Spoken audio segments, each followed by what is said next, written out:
Hey everyone, we're just going to get started here.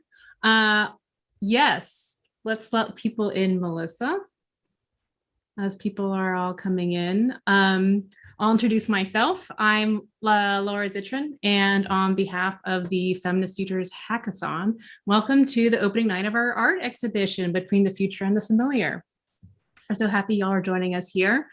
And we have three incredible artists with us tonight, Maryam, Grace, and Krystle, and I'll introduce them in a second. But first, I wanted to just, for those of you who are out in the internet and who are just encountering us for the first time, the Feminist Futures Hackathon is a month-long virtual gathering where we are trying to think through what would a feminist future look like. And there's four different areas that we're exploring: reproductive justice and menstrual equity, the care economy, prison abolition, and climate justice. So we have partnered with community organizations, which are who are amazing, who are doing work out in the world, and they've been guiding and mentoring our 4 different tracks. And you can check out our website, ourfeministfutures.com, to learn more about them and their amazing work. And next week, we will be hosting our project fair, which y'all can tune into too.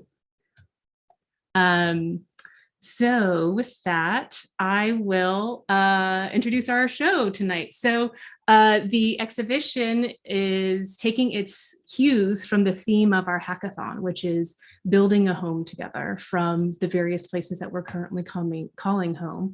And on that kind of framework, we chose the backyard and a virtual secret garden through where we're going to host our show, our exhibition. And the 3 artists who are part of our show, I'll introduce them now. And the first up, it will be Maryam Qudus. She's a music producer, sound engineer, and noisemaker. She's collaborated with bands like Tune-Yards and Totally Moi, but she's also about to release her 2nd album under Space Moth, which is a great name. And I have to say, her music is like nothing I've ever heard before. It's like electro-punk, but also super familiar. It's this like mix of dichotomies. It's heavy and light. It's playful, but really serious. It's almost like it has like a direct line to our collective subconscious. And I totally challenge you to check out her video on our website, on exhibition website called This Shit, and not immediately recognize a feeling of worn out apathy from living in a capitalist patriarchal society. She's brilliant. Next up, we'll have Wairimu Grace Mugo. She's a multidisciplinary artist who tonight is debuting her poetry with us. She's an incredible observer who seems to have this talent where she has X-ray vision, not just into these larger narratives that shape our collective human subconscious, like biblical stories, but also that awareness, that observation she has can also turn inwards, and has this ability to weave together stories from her girlhood with these 3,000-year-old stories and tell them like they are just completely synchronized. And I also should mention that she is about to graduate from high school in a matter of days too. So we're super lucky to have her with us tonight. And finally, we'll hear from Krystle Lemonias. She's one of those artists whose practice, which is in ceramics, print, collage, installation, is only matched by its social impact. She explores women's domestic labor through the lens of class, citizenship, labor rights, immigration, and she sees her work as having a direct impact on those in these caregiving jobs. And it's so rare to have someone who has such a precise vision combined with action. And I'm excited to see and learn more from her connection between art and activism tonight. So welcome these three incredible artists to join us tonight. And with that, I will turn it over to Maryam, who will get us started with a synth demo and fun other explorations in the sonic soundscape.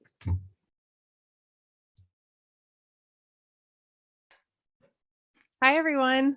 Thanks for joining me and for being here. I'm really excited to talk to you about music and synthesizers and all the stuff, some of the things that I do on a daily basis. So I'm a recording engineer and a producer. I help bands take their songs from just like an acoustic guitar and a vocal to creating like a huge production of a song.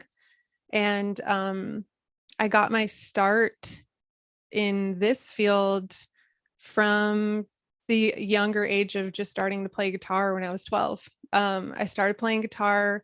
My mom and dad got me my first guitar when I was, pretty young, on my birthday. And they were, a little bit nervous at first. I am a first gen US citizen. My parents are immigrants. They came from Afghanistan, and there's kind of like a stigma about women being musicians in their culture. So they were a little bit nervous at first when I wanted to play guitar and I was like listening to rock music.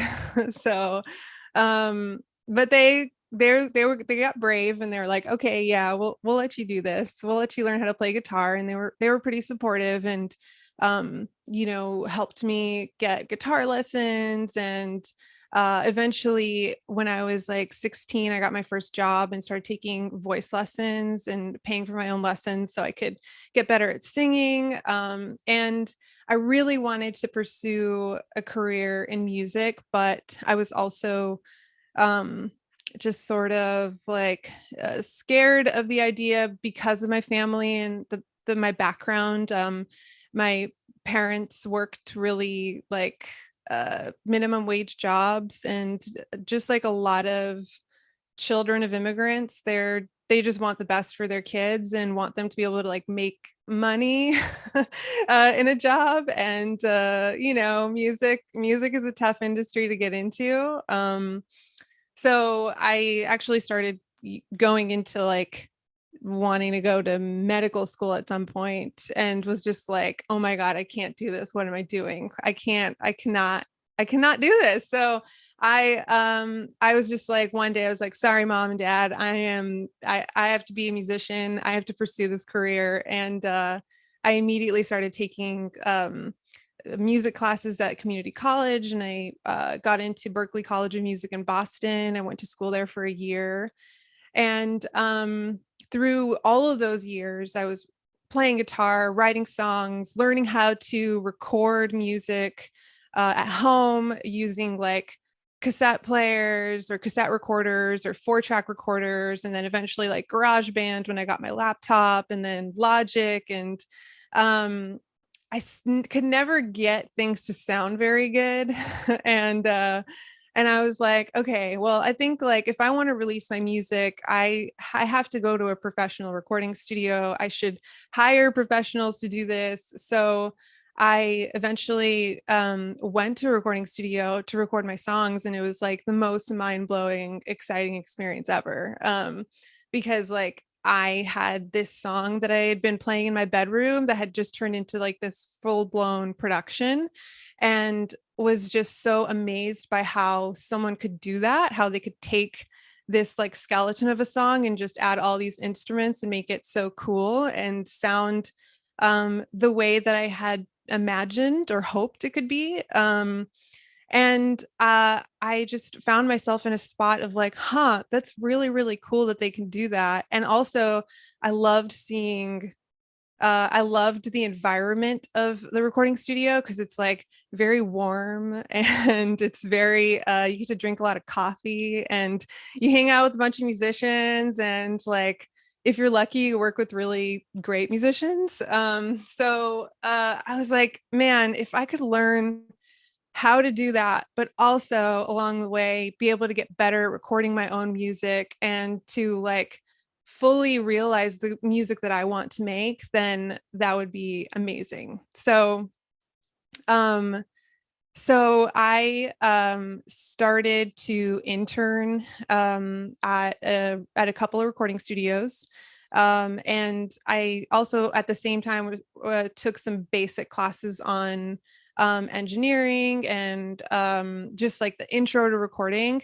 And through that and interning, I was able to get my foot in the door as a recording engineer. I think just by like when you're interning at a recording studio, if you stick around long enough, eventually they need somebody to fill in for a recording session last minute, and then you get to like do your first recording session. And that's kind of what happened to me, was just like I just stuck around long enough and like made people coffee until at some point like the owner of the studio was like, okay, Maryam, we think you're ready, like you can go record this band. And so that's how it all started. Was just like I found that being just like recording music, being actually like doing it versus like, you know, trying to like study and watch people was like the biggest learning experience for me. And so that's how a lot of my experience with music, with production, with playing guitar has been, is just like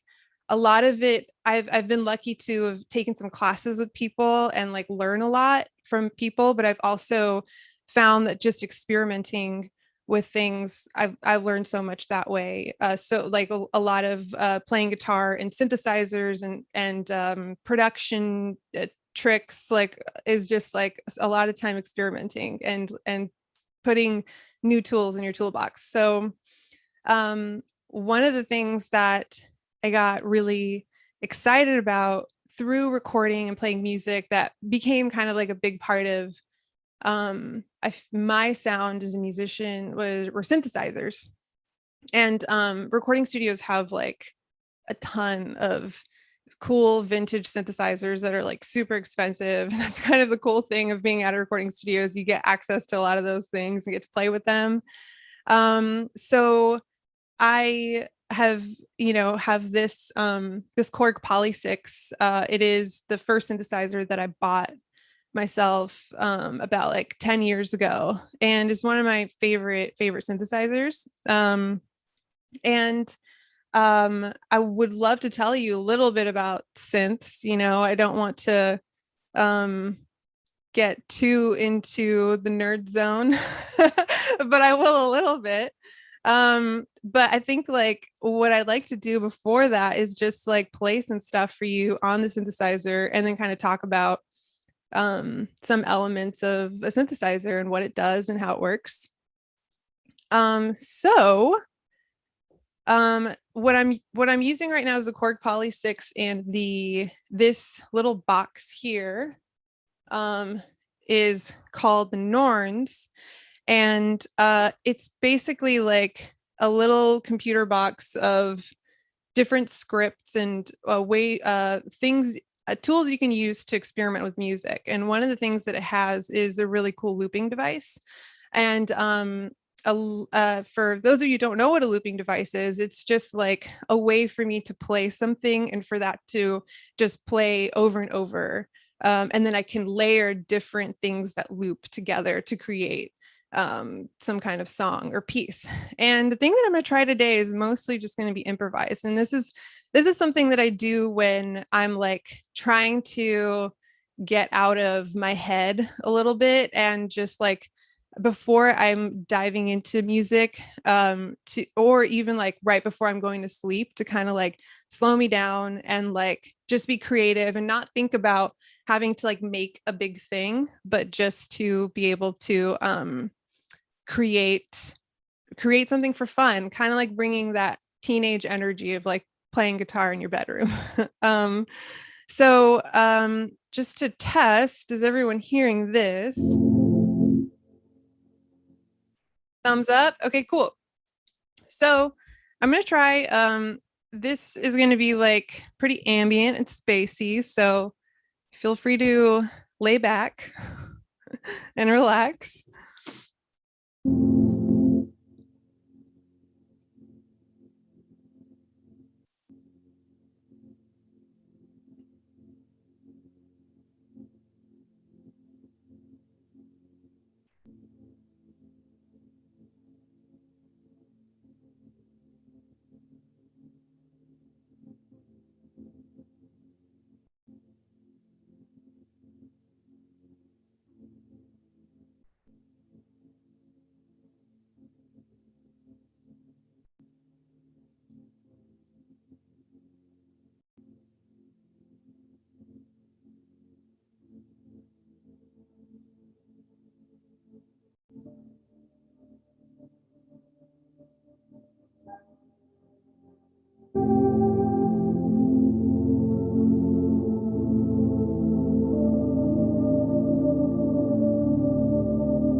Thanks, y'all. Hopefully the sound was okay through all that. It was wonderful. It was perfect, Mary. Awesome. Awesome. Well, yeah, that's just kind of a glimpse of some of the experiments that I do with synthesizers and sound and making loops. These are, I'll experiment in this way when I'm working with someone on their song. Like maybe they just want this ambient texture in the background, or I've used it when scoring things, like scoring a podcast or scoring like a short film. So it's also, it's just a fun creative tool. I think a big part of my background in creating music came from creating loops, and it's just like a fun way for me to create. So yeah, thanks for listening to all that. And Tess, that was all live and all just as you were experimenting in real time, making loops, recording them, asking them to play again, then taking them off. Yeah, exactly. The cool thing about this script that I'm using for the looping is like within it has all these different effects. So like I can blend the different loops together how I want, and so I can like take them away or bring them back. I can also pitch shift them so they can go, you probably heard some of them like going like boo all the way up and then back down. So it allows me to do that. And then also I can like add like a warbling effect and pan them, like adjust the stereo field. So that's why I love experimenting with it, because and also it's not time based. It's all like all of the different loops are set at different random lengths. So like I could try to play it in time, but it's gonna do its own thing anyway. And that's what I love about it. It's kind of random and it's not like perfect in time. It's just sort of like this wash of sound. So yeah, but that was all just using this synthesizer and this looping device. That's it. And so when you're like creating something, how much is unknown and how much is known? Like, is it like 50%? I think I know what's going to happen. The other 50%, let's see, find out, or is it a different mix than that? Yeah, it really depends on the project. So there are, with my own music, a lot of it is like I might have a foundation of a song, and then I have an idea of how I want it to be. But then once I go past like the foundational ideas, then a lot of it is just experimenting and trying things out and plugging into different pedals or recording devices and just like, yeah, just experimenting and trying stuff. And then like in the case of working with other artists, it really varies too. Some artists that I work with, they come in with like their full band and they have like the song kind of in full form. And then my job is to make sure that each individual instrument sounds okay and like works together, and then maybe make like some arrangement suggestions, and then from there be like, okay, well, let's add some more guitars or let's add some more synthesizers or more vocals. And then I also have projects where I get sent a recording of just like an acoustic guitar and a vocal, and just like I was, starting going to my first like recording experience with just a guitar and a vocal. I'm helping build that for other people, where they're like, I don't know what I want the production to be, but I have these influences, so can you pull from these influences and maybe make something? And then that's when I'll just that can be pretty unknown, because I'm just sort of like just going by feel or what I think will sound cool. So yeah. Well, that's so great. Thank you so much, Miriam. And I hope at the end we'll also be able to come back and ask you more questions and see what the audience might want to be more curious.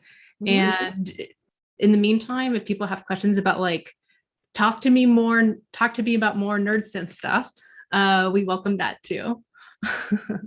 So thanks, Miriam. And we will move to Grace next. And Grace is going to be reading some of her poetry tonight. And she will also be, as a surprise treat, playing some of Maryam's music as she performs her work. So thank you and welcome, Grace. Hi, I'm Grace. I am a current high school senior from Austin, Texas, soon to graduate this Saturday, and I'm a rising freshman at Brown University. I would say that I guess I'll just describe myself like as an artist. So I've like always been really into writing ever since I was a kid. I mostly would write like storybooks and plays and stuff. And then I would say around early high school is when I started writing poetry, just because my teacher wanted me to do writing competitions. And I was like, let me try this out because she really liked poetry. But I would say that like over time, like throughout my high school journey, my old school, they sort of had a lot of visiting writers come and visit our campus. So we had this artist called poet called Natalie Diaz, if anyone has heard of her. She won the MacArthur Genius Grant, I think 2 years ago. And then we had another poet called Naomi Shiobnai, and as well as just general exposure to poetry in my English classes. And I sort of got more and more influenced by their styles, and also sort of realizing that, you know, I used to think that poetry was all about like rhyming and making sure that there's like a deeper meaning that's like easy to understand. And I didn't always really see it as like an avenue to describe my own life circumstances. But I would say that over time, you know, dealing with, you know, mental health issues and racism in this country is, as well as sexism, as well as like daily interactions, I kind of started to see poetry a little bit differently, and sort of using influences from those artists that I mentioned, as well as Toni Morrison and Maya Angelou, sort of started creating more of a unique voice. So I would say that's what I write about. I write a lot about, you know, my life and how I'm processing things like racism and, you know, bad friendships. And, you know, I grew up in a very religious household. So I'm like constantly sort of reading religious texts at my house. So the influence from that sort of is obvious in my work. It's just sometimes I think that sort of religious texts, the way that they word things is very beautiful, but it also has, you know, a lot to say, both positively and negatively, about our society. Yeah. So I'm gonna read to you guys some of my poems. Some of them will be from the website, and some of them will just be from, you know, my own collection. And yeah, and I will be featuring Maryam's music as well, just to make it a little bit more dynamic. And I hope you enjoy. Also, let me know if the music is too loud and you can't hear my voice and the music is overtaking it. And yeah, okay. You guys hear? Okay. So this first one is called Circus, and it is featured on the website. Okay, Circus. Somewhere in the wild jungle, on his annual excursion down to the West Indies, the ringmaster found me. He wrapped me in his 16-inch chain and told me that he had never seen the likes of me in his circus, a wild African hippopotamus. I was amused, wanted to go back to my life living in a waterhole devoid of stale peanuts and popcorn kernels, but still, he lured me there, made eye contact to assert his dominance, said he learned it from Animal Planet. And when I got to the circus, I found that there were many animals like me, wild horses from Ecuador, bears from the Pacific, doves from Polynesia, all lured in with the same eyes and promise of fame in an animal kingdom. And sometime around my 5th month of being there, he had gotten into the habit of owning me, marked pieces of my skin as territory, and told me that I was his favorite of the animals. And when he showed me off in my cage and I'd hiss, the audience, the ringmaster would calmly say, "Oh, don't mind her, it's that time of the month." But last I checked, hippos never got their goddamn periods. And hippos don't like the sound of chains whipping against steel cages or the way the ringmaster used circus tunes to hypnotize our eyes. But maybe I liked being exotic.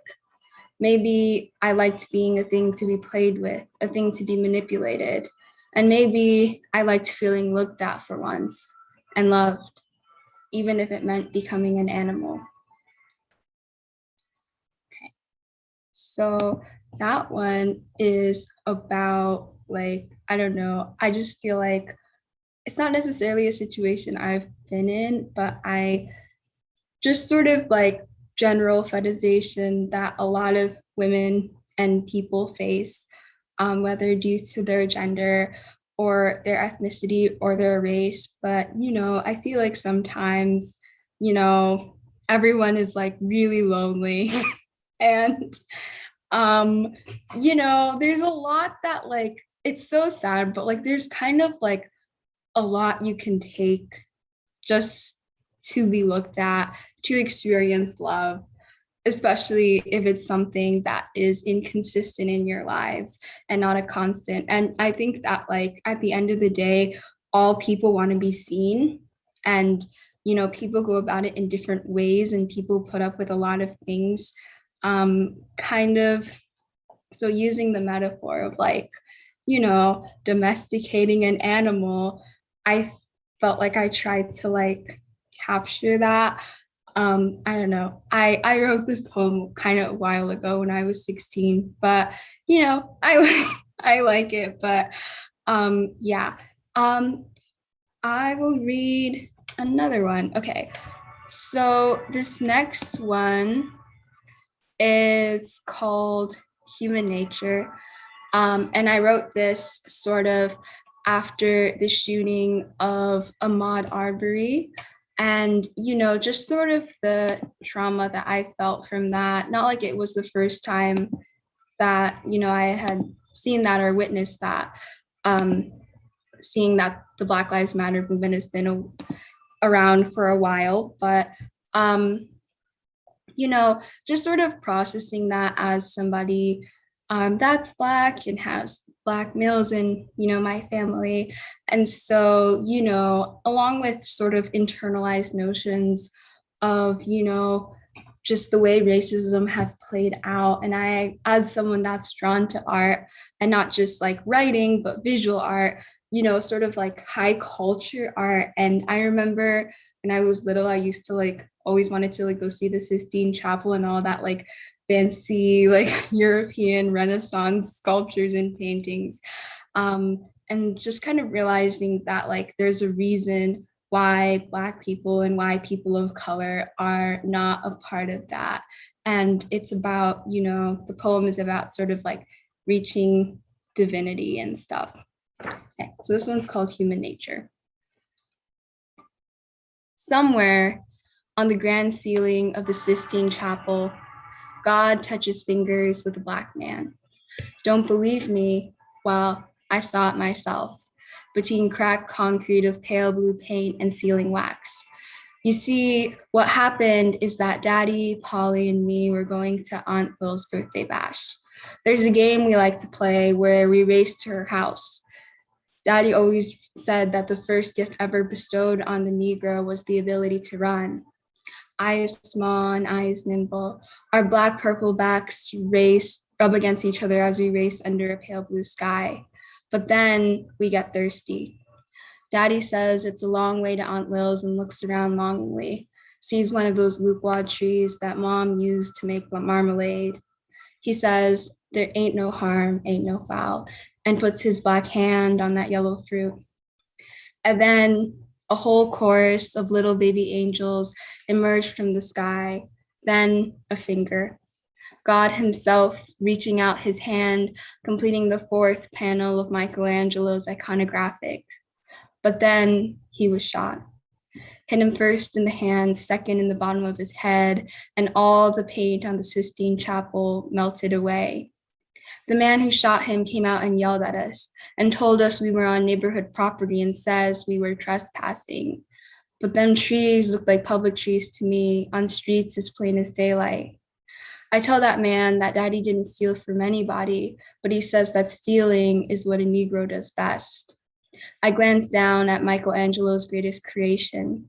His blue-black body lays helpless in the grass, and I cry sealing wax tears. I pray that one of those little baby angels will carry us all up to heaven with frescoes where man touches still black fingers with God.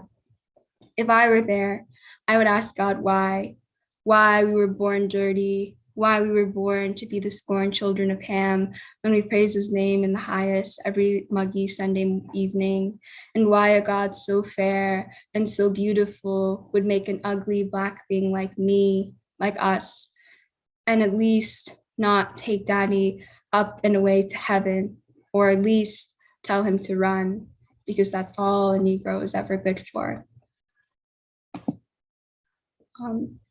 Okay. Yeah. I'm gonna read one more. Well, I'm gonna read another one. And so that one is also featured on the website. So yeah, if you want to see the typed out version, I feel like sometimes poetry, like I feel like some of my poems are better typed and some of them are better read out loud, especially if it's like the paragraphs are really specific. But I think that one is like more of a spoken word poem. Okay. And so this next one is called I, Eve, and it is heavily based on the creation lore from the Bible. And, you know, sort of, I wrote this because I think I was in like 10th grade when sort of the trials of Brett Kavanaugh were happening. And, you know, before then, I really didn't have a concept of, you know, sort of the judicial system when it comes to women, you know, dealing with sexual assault and who really takes the responsibility and blame, as well as, you know, truth and stuff like that. And so, you know, relating it to sort of the religious text that I grew up with, you know, some of these ideas about, you know, women being manipulative and liars and doing things for gain, or some sort of political agency, can also come sometimes from not necessarily from religious texts, but the way people interpret them. And so this poem kind of touches on that. So yeah. I, Eve. So I guess, in a sense, you deserve to be stolen from. After all, you never asked to be tricked by a serpentine or to be built by the eyes of man. But still, you did it. After all, what is a rib if it only turns into the weak flesh of your left breast? And you, who once lied in the Garden of Eden, who once believed that you had the ability of deities, was knocked out of heaven, only to be reborn a woman. This time, it was my left rib that was stolen, a new Genesis marked by the touching of breasts and genitals. Sometimes, when I lie awake in the Garden of Eden, I wonder what Eve would have done if she'd known. If the serpent had told her that she too would be cursed to walk the earth with no legs, dragged by the arms of man, clad in snakeskin and sins. If she knew that I would become like her too, alone, stolen from, like the way Adam first took the apple from her palm and ate it. But I guess she deserved it, because sin first entered the world through women.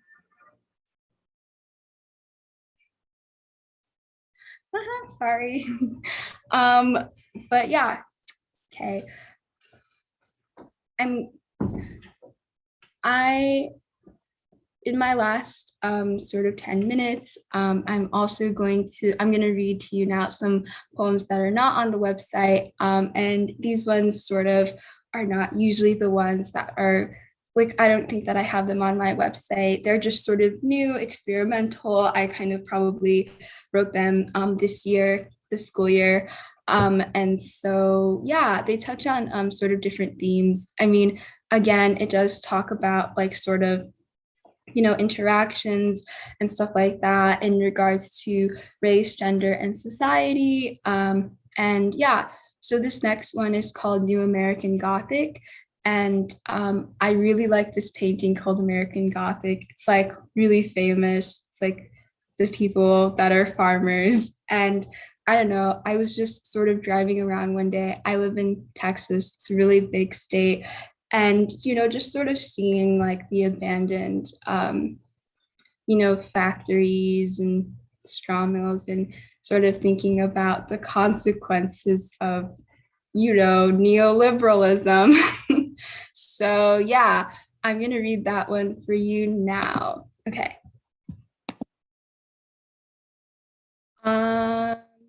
Okay. Okay. New American Gothic. Once, your father showed you how to interpret dreams. You watched the November sun sink into golden fields of wheat, its red dye creating the land anew, staining the land's teeth in the corner of your eyes. You must have been reborn 1,000 times. In September, the wheat would stick onto your palms like toffee, yet somehow, by December, your oats grew cold. And when you look all around you, all you see is yellow picket fences, dreams of what the world once was, steel bars resting against oil-stained eyes, your porridge now wet and swimming with lotus. But your father never told you this. He only taught you how to believe. Believe in the April rain that comes in June. Believe that God makes the sugarcane grow, even when he doesn't. If only Joseph knew that his coat of many colors was polyester, that this time it was your tired hands that were dyed red like the sun, your nails killed over and over again by the steel wheels of a machine. Your father once told you that this is what power looks like. Fingers picking up cotton, collecting the gold that not even God himself sees. He would tell you that it was these hands that built this land and built our people. So when they bled, you knew for once that you were worth something. And then my last poem is about, it's called Being Black in the Suburbs, because I live in the suburbs and I'm Black, and, I go to a school that's, there's only 4 Black people in my grade, and, it can be pretty stressful for me. So this poem sort of is about that. And yeah, it will be my last poem before I open it up to questions from the audience. Being Black, being the only Black girl in the suburbs. Tell me what you want from me. These riddles slice your eyes like teeth slices through bread. A mind left wandering. 2 eyes staring at daffodils, wondering what it would be like to be looked at. I'm starting to believe in the verses you teach. Your lips can turn admonishment into poetry. Your mouth could hold a body like ivy on cracked pavement. Your teeth form words that only some may know. The light, the bluebirds, creating words and stealing all that is beautiful. I forget how ugly you truly are. I forget how to form the shape of a lament. I forget how far my eyes can see. And I'm starting to wonder just how much I can forgive. How long will I watch worms crawl from flower beds? How long will I stay embraced in a lover's arms? How long I will keep waiting to be born into this world. So please tell me just once what you want from me. Yep, ending it on like a short note. But yeah, thank you so much for listening. I hope you enjoyed. I'll now open it up to any questions anybody has. And yeah. Thank you so much, Grace, for sharing your incredible work with us. I feel very lucky that we were able to, listen and hear and absorb your words and your images and your references. If anyone has anything they'd like to pop in the chat, I can ask a question. But I imagine how one thing I was thinking about is, you're in this kind of a high school institution at the moment that is trying to evolve and change. And sometimes teenagers are in this weird position where they're given like, we want to listen to you. We want to know what you have to say, but also you don't have a lot of authority to make some of those decisions. And so I'm curious, like so much of your work talks about, injustice and almost like trying to really see very clearly what's happening in your personal life, what's happening in the collective. And I'm curious how, if you see a link between your work and the institutions around you, and how your voice might provide and your words might provide a bridge between the two. Yeah, definitely. I mean, I think that in terms of like the sort of social justice oriented work that I do over the summer, like I teach kids of color how to code and stuff. And because I'm a computer science major, and I sort of work with my school's curriculum board to sort of make our curriculum more anti-racist and more inclusive of teaching about different identities and experiences. But I think that like the grander theme of my work is that like everyone wants to be seen, and everyone wants to be heard from, and it doesn't matter necessarily your experience. It doesn't matter if you are in a position of privilege. Like everybody experiences loneliness and everybody wants to be sort of appreciated and beloved. But I think that especially being in institutions where it's predominantly white, there's a predominant narrative of, who are the smart people, who are like the attractive people, who are the people that, are popular, what are the books that we're teaching, like how many times can we get these people to read Shakespeare and The Great Gatsby? So I think like when I try to capture sort of that loneliness and that need to be seen, it kind of informs the work that I do to pay attention to what has been overlooked by the dominant culture. So, I always try to make sure that when I'm telling my school that they should add, these books to the curriculum, I think about maybe people that are not even part of identities that I experience, and maybe what they would want to see that will make them feel that affirmation that, somebody sees them. But yeah.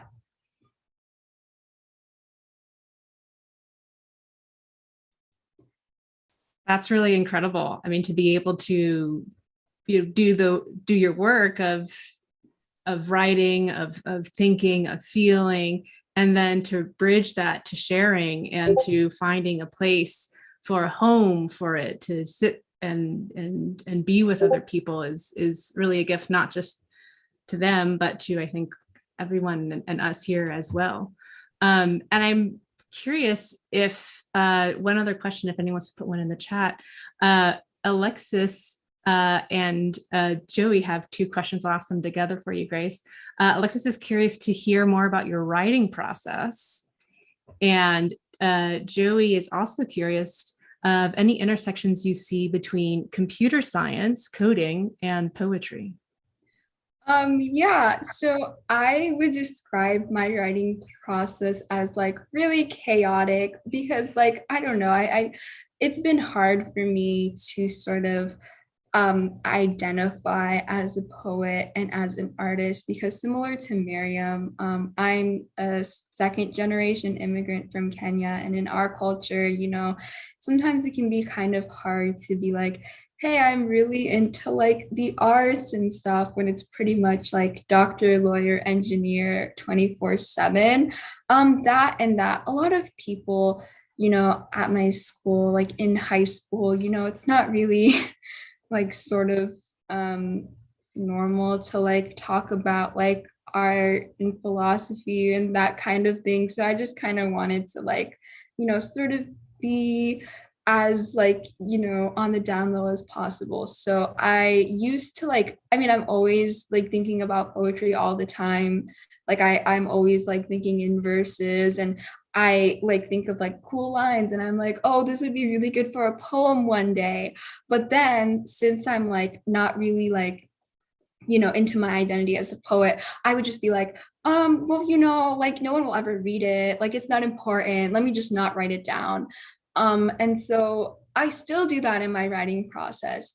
But usually I'll just get something like stuck in my head. Like I'll think of an interaction and how I can depict it in poetry. And if like I think about it enough times, then I will run to my notes app and I'll write it down. Like it takes so long for me to finally actually write things down. And then when I do, I'm looking at it for an hour and I'm like changing everything and moving things around. So definitely not like a streamlined. A couple times though, I have actually sat down on my own accord and I'm like, okay, we're gonna write a poem today. And that's usually when I feel like there's just something that's really weighing on my mind. And I feel like I have no other way to express what's going on than to create a poem. And yeah, that's my writing process. In terms of sort of merging poetry and computer science, I would say that definitely like, you know, coding and syntax, you know, is very like aesthetically pleasing, even though you're following like very specific rules and, you know, you have a specific direction. Just like the overall aesthetic to me is what drew me to it. Cause, you know, I was never really into like science like that, but computer science was the one science where I was like, I really like this. And sort of how like there's a lot of different ways to do the same thing in computer science, like the same function. You know, you can name it differently, you can go about it in a lot of different ways. And I feel like poetry is kind of the same way, in that there's a lot of different ways to describe racism. There's a lot of different ways to describe sexism. And definitely what I'm writing about is nothing new. That has never been written about before. But it's all about sort of taking the avenue that's right for you and taking the avenue that I believe captures all the nuances that I experience and that I think other people may experience. Yeah. Well, thank you so much, Grace. And I hope we can hear more from you at the end too. And I feel like you were just talking about both like on the bigger picture too, and that you're such an interdisciplinary person as well. It's just so beautiful to share everything with us tonight. And it's also a great bridge over to Krystle, who is our next artist up. And for everyone who wants to talk more with Grace and Maryam, we'll at the end have a little bit of a conversation as well. So Thank you. Thank you, Grace. Thank you. Krystle, we would love, she's calling in or zooming in from her studio. And it's so great to see you, Krystle. Thank you. Hi, everyone. Thank you so much for having me today. So I decided, you know, let's not do any PowerPoints. Let's just talk. So I figured I'd start with a little bit of a studio tour to my little space here. I am currently at the Gutenberg Gutenberg Arts in New Jersey. I have a residency for 3 months. I'm gonna spin the camera around that you can see my little setup, and I can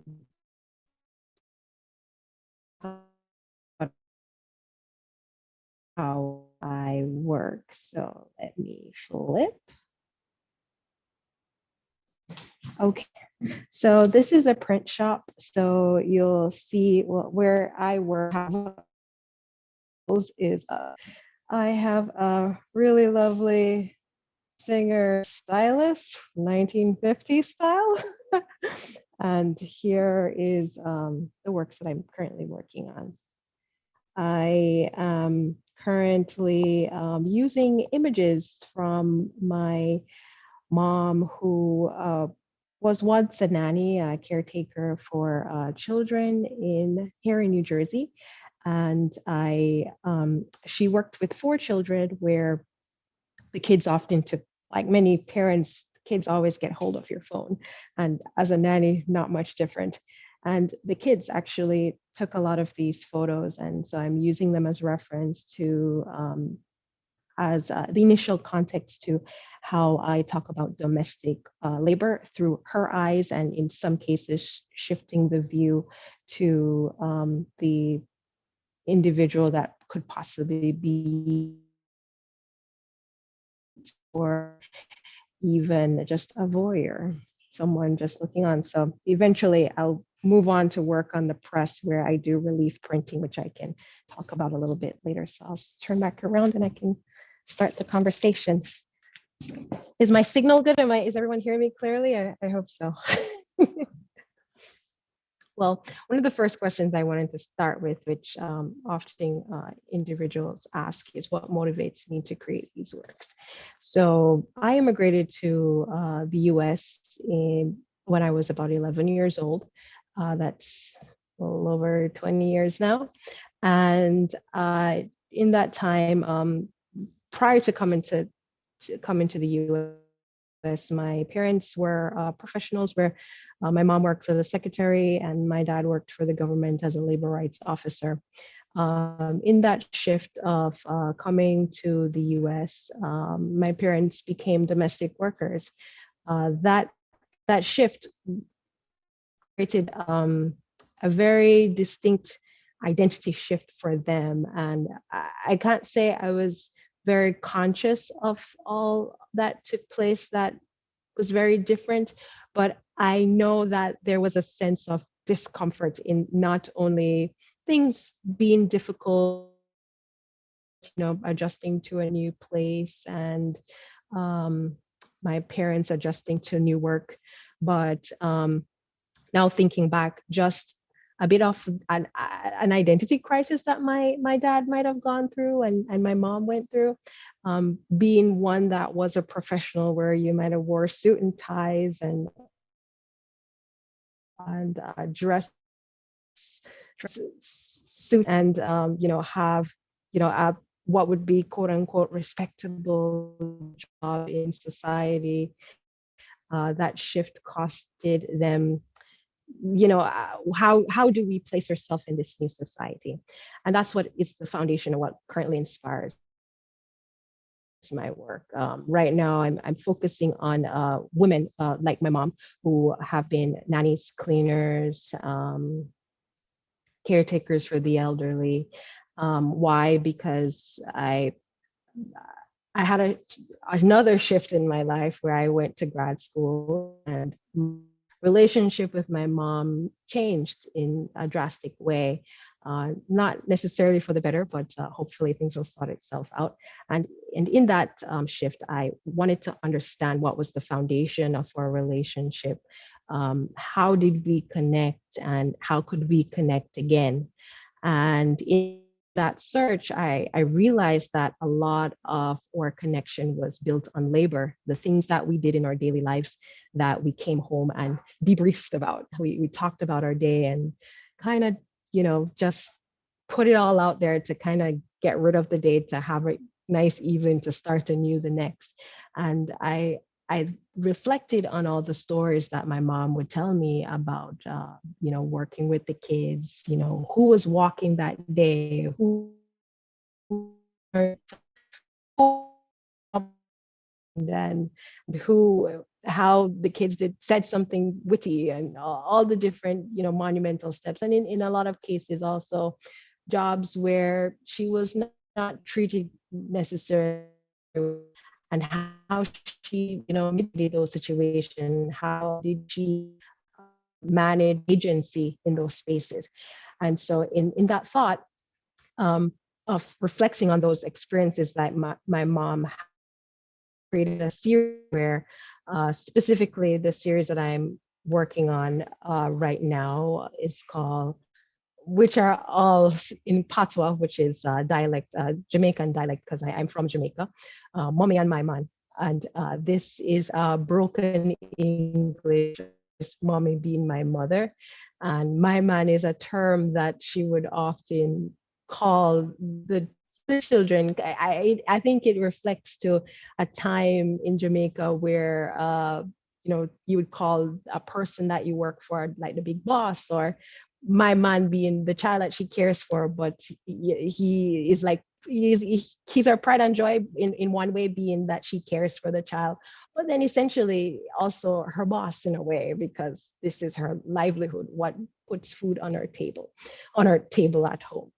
And in this series, I go through about 10, I'm developing 10 relief print as well as fabric works that are describing various points in her day. In the exhibition, you'll see three images, one of which she is sitting down and the child is in a stroller. And the child looks a bit upset, and she's not looking at him, but preparing some sort of food. And this piece being called, I forget which the name of that piece. I don't have the name in front of me, but the piece talks about his discomfort, and it's in Patois, describing his discomfort, and that she needs a moment before she can tend to him. And I think this is an experience that a lot of parents have, and is often not extended to the nanny and the caretaker, that when a child is in discomfort, especially when the parent is around sometimes, a nanny feels that they cannot, if they're doing something that the child is not in danger or is in discomfort in a way that would harm them, they need to immediately react. And oftentimes children learn to calm themselves by seeing that something is happening and it's okay to wait for a moment. And I found that my mom was using her experience as a secretary and managing situations based on priority of what's needed, and assessing the situation to know that, okay, although I need to get to him, I can move on to take care of this because I'm still working on this, and then get to him, and he's all right. It can be tended to in a moment. And so my work is talking a lot about agency. How does class play a role in caretaking? Eunice is saying I'm hungry. Yes, I see it pop up in the screen. And yes, and I was very interested in these small moments that she has agency in her work. How does she then come home, and I learn from her experience of how I can move through my spaces by also having agency, because I too was a nanny for some time when I became of age and was still not documented to be able to go to school and work. So my work is inspired greatly from her experience, and how her experience has conditioned me to manage my interactions with employers as a nanny, but not feeling subjugated, but feeling as an equal that is providing a service that is no different from any other service, and that should be respected in the same capacity. Each work, you should see another piece in the exhibition that shows her sitting in a couch, and you see all this chaos of clothes around her. I am using actually the baby clothes of the children that she cares for, specifically the young one in the image. A lot of times families in middle class that are able to kids are growing out of clothes quickly. But then also some families have just excess, even though the fact is that they grow out clothes in few months is oftentimes. My mom and a lot of nannies and caretakers are often the first point of contact for this excess of giving away clothes. When I was growing up, some of the families that my mom worked for that were of the same age range. I was about 10, 11 when I came here. My sister and I would wear those hand-me-downs, and in a sense, I looking back now, I think of it as performing class. The brands of which would show assimilation to a specific class and versus another class. I through this, in a strange way, my mom being a caregiver allowed us to peek into this other world, my sister and I, as being this we, and my mom as well. And in peeking into that other world, learn how things worked and how could we be upwardly mobile through this society in terms of education and opportunity, and what are the things that could assert our success in this society. And I think this is an experience that quite many, especially Black immigrants, I'm talking for the families and friends that I am familiar with, experience where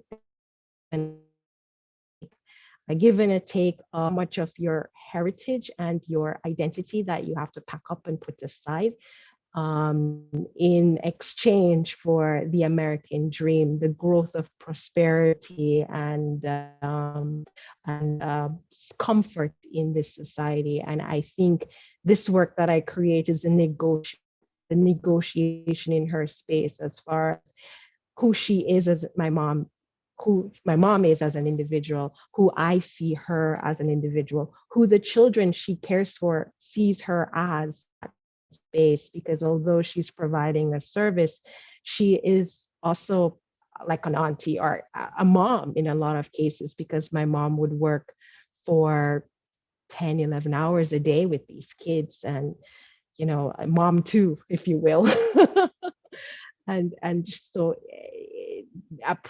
almost a primary caregiver in a lot of ways, that she has to understand when her time also ends. How do you pack care away and say that you're off the clock when a child needs a?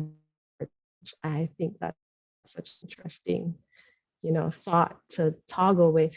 And so my work constantly thinks about these things, and you'll also notice in the pieces iconography, adinkra symbols they are, which are from Ghana.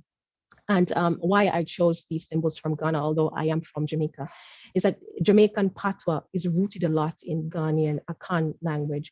And so the symbols in the pieces are often describing her hard work and resilience through this work, despite the things that she experienced, whether it's dealing with the children, having a tough day, maybe emotionally or personally, and then the loss of, as she cares for these children, not being able to give the same amount of care to her kids, and being left with just these stories to give her children, to hopefully allow them to grow in their experiences and given to me, despite our fracture in our relationship at this point. So that is the foundation of my work and some of the things that I'm thinking about. My work history fabric.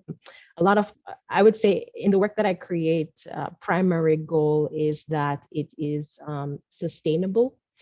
Sustainable in that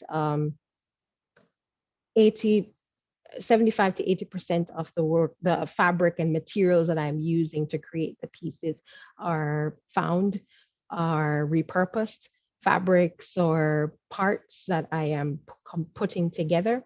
And I've always been a person that have made art even as a kid out of in Chato would say, which means tough times. Being that I've never really had abundance of materials and crayons and markers and so forth to make work. So I often was always rummaging through the trash bin to put things together and find ways of attaching things to one another. And I find that has brought me to this point in my work where I am doing the same. I think I left that and was painting, oil painting for a while. And I'm returning to that space of limiting myself to materials to see how much impact I can create in the work by thinking about its meaning and its purpose, its previous life, and how I can shift that meaning to something new. And so I'm using reupholstered fabric that would have been thrown away by someone, a store that often changes their stock. And so that and the recycled, repurposed baby clothes are significant components to my work. And in addition, printmaking that creates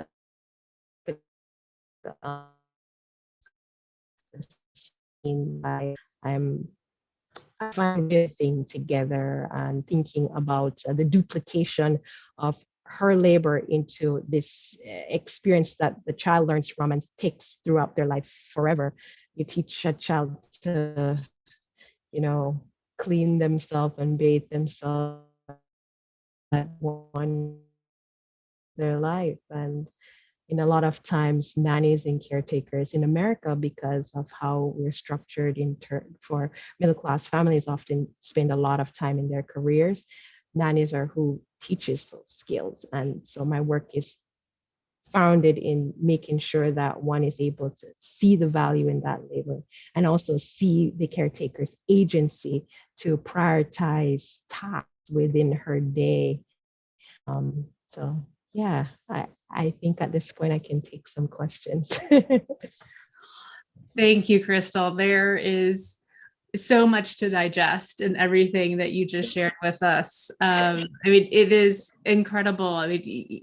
The amount of care and attention that you wear into your own work has this amazing analogy with the kind of work that caregiving is, the kind of work that your mom has done, that you have done, that is being so present with something, with someone who you're taking care of, and really trying to usher them into being. I have the same sense of in your collages and your textiles and the attention and care that you give to the details, to the composition, and also on the bigger frame. Like, how does this work in a larger narrative? How does this work with the people who this work is about?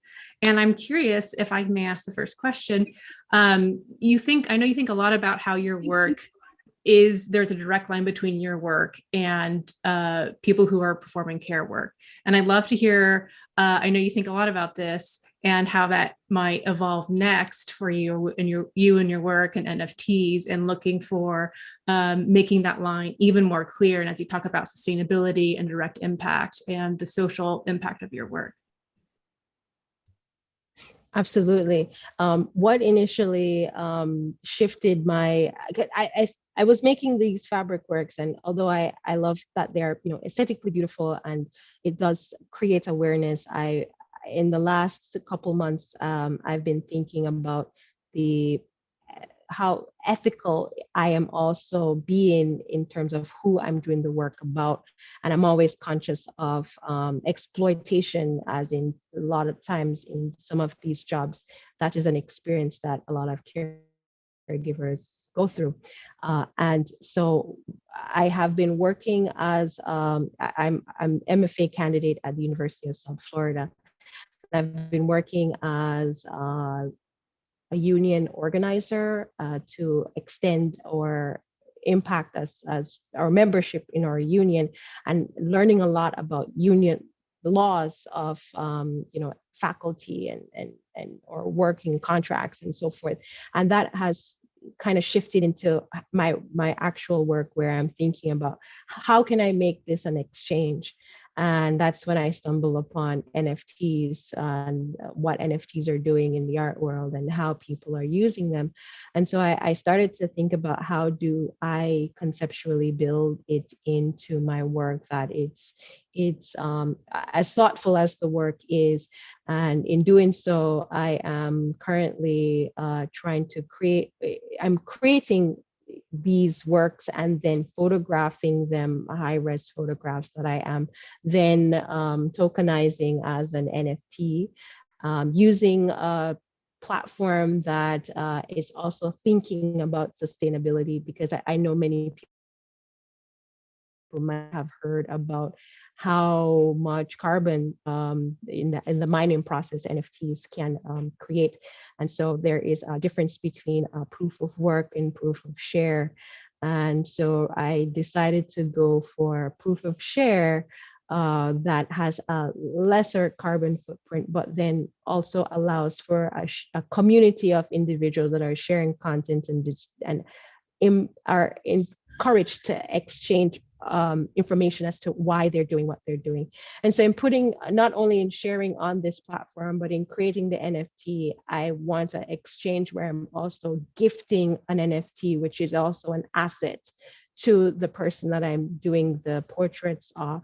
And so I would create a collection of the 10 images within the series and gift that to the individual. So there is an actual and that the work is not only am I benefiting in terms of possibly selling the work, the individual that the work is about has an as equitable stake in their labor that I am projecting in these compositions.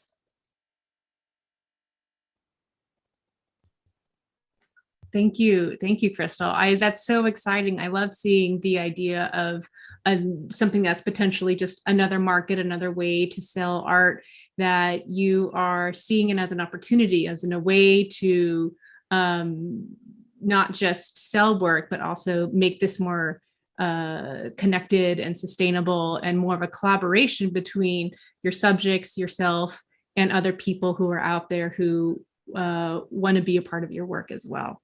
So thank you so much for sharing. And I just thought that with the little bit of time we have left, I'd love to invite Maryam and Grace and Krystle to you ask each other questions, because I imagine you all have just been so absorbing and being involved with each other's work.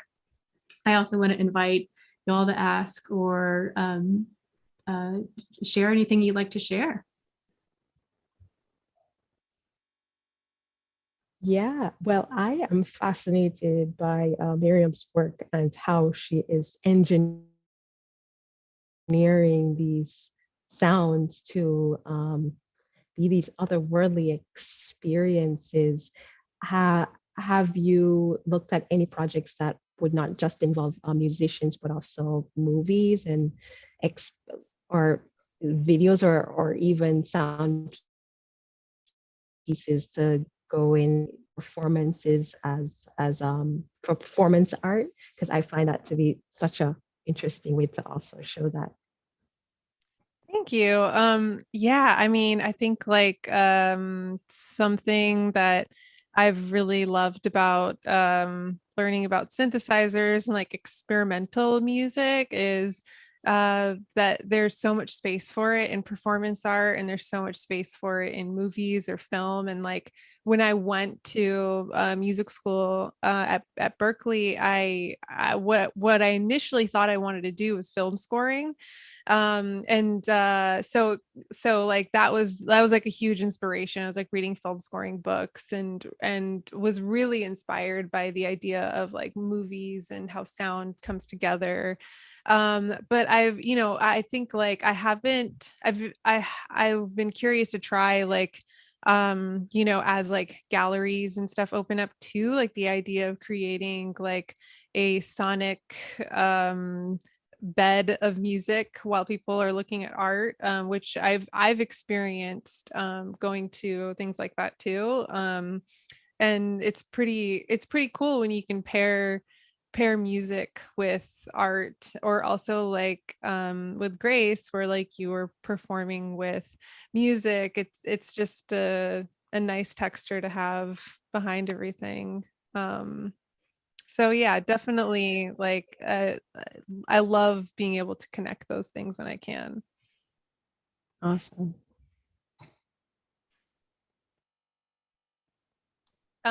Grace, I have a question for you. I'm curious of how you learned how to put together a poem. Of like, how did you know how to put together the words in a way that flow? Do you have a formula that you follow, or did you read books of like intro to poetry, or is it just free flowing? I would say that, part of my education at, like, in my English classes, we're learning how to write poetry, but I find that I don't really like believe in that. Like, I don't know, I feel like poetry especially like is, I think, what draws me to it, and why it took me like doing playwriting and story writing to eventually land on poetry, is because it's so free and there's no rules and you're just simply pushing something to its conceptual limit. But as someone that's really drawn to like cinema and stories and screenplay, I would say that the primary objective of when I'm ordering sort of the lines is to tell a story. And it's not always in a 3-act structure, but I do try to model it after that, sort of like, taking a moment and taking an instance, or if I'm writing about a person, like taking a person and sort of like showing the audience like that journey of like what exactly is going through their head. And I would say like that's kind of what inspires me to put things in certain orders. Awesome. Thanks. Oh, I have a question for Krystle. What's your favorite medium to work in, like recently? Because I'm sure like it changes and stuff. Yeah. Oh man, that's a hard one. I think right now I am really invested in fabric because honestly, it's usually what I have the most of. So right now I have a lot of fabric. I have a lot of fabric because one, where I am in grad school, there is a tech that has a friend that has an upholstery business and he's constantly changing his stock. So when he's throwing out fabric, I get rolls of fabric. And so I got all this fabric. So I was like, I have to use them. That's initially what got me into fabric. And then, but then also my mom, she shifted from being a nanny to being a professional organizer. And so she still gets a lot of these giveaway clothes. And when she was finishing working with her last family, they were giving away a lot of clothes. So I got a bag of baby clothes from the child that she was caring for. So that's what inspired the first body of stuff. So I also have some clay on deck. So that's probably next. Yeah.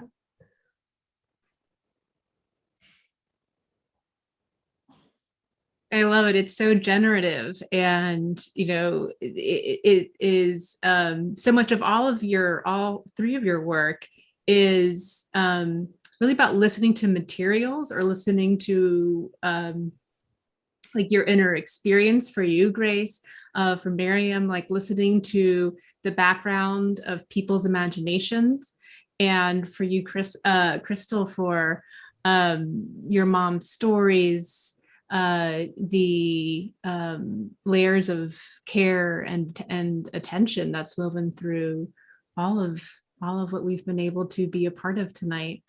I'd like to thank all of you so much for being a part of the show, for being here tonight. Just any last opportunities for any of y'all to say anything, or anyone in the chat, before we officially close?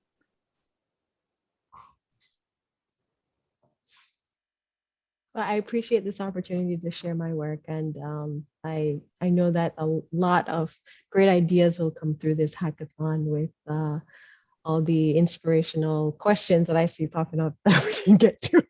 Yeah, yeah. So kudos to everyone. Yeah.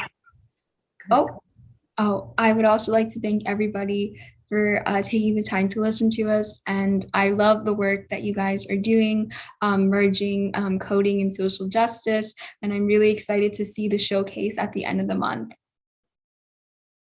Yeah, thank you all for having me and having all of us. And yeah, Grace and Krystle, it's been really awesome learning about your art. It's cool to learn about art in a world that I'm not a part of and I don't understand. So yeah, it's really cool to hear your stories, and thanks for having us here. Thank you all. And I'm going to say for all the hackathon participants tuning in or watching later, we will be able to connect y'all to the artists if you'd like to follow up, look for opportunities for collaboration, and we'll connect you in the Discord if that's something you'd like to continue the conversation. And for everyone else, all of the artist information, if you'd like to keep in touch with them, follow them online, their websites is in the chat, is on our website. And I totally encourage you to be a part of their careers, to see how their work and lives transform. And it's an open invitation. Thank you all again for being here. It's been so special to spend this evening together, and hope to see you around sometime soon. Thank you and good night. We'll play a little bit of music